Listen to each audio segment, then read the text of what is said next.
HIV వల్ల neuro సమస్యలు వస్తాయా అని చాలా మందికి డౌట్ ఉంటుందండి. ఇవాళ దాని గురించి డిస్కస్ చేసుకుందాం. నేను డాక్టర్ వినూత్న ప్రసాద్ రెడ్డి, కన్సల్టెంట్ న్యూరాలజిస్ట్, వినూత్న Prasad advanced neuro and spine centre, Tirupati. HIV వలన మన బాడీలోని నరాలు ఏ భాగంలో అయినా అఫెక్ట్ అవ్వచ్చండి. సో మెదడు నరాలు ఇబ్బంది పడినట్లయితే మనకి మతిమరుపు రూపంలో కానివ్వండి, పక్షపాతం రూపంలో కానివ్వండి, ఫిట్స్ రూపంలో కానివ్వండి బయటపడతాయి అన్నమాట.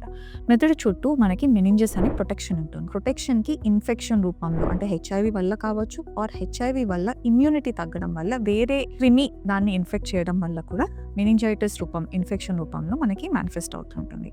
వెన్ను ఎముక, వెన్నుపూస కూడా ఇన్ఫెక్షన్ రూపంలో మనకి హెచ్ఐవి పేషెంట్స్లో కనిపిస్తూ ఉంటుంది.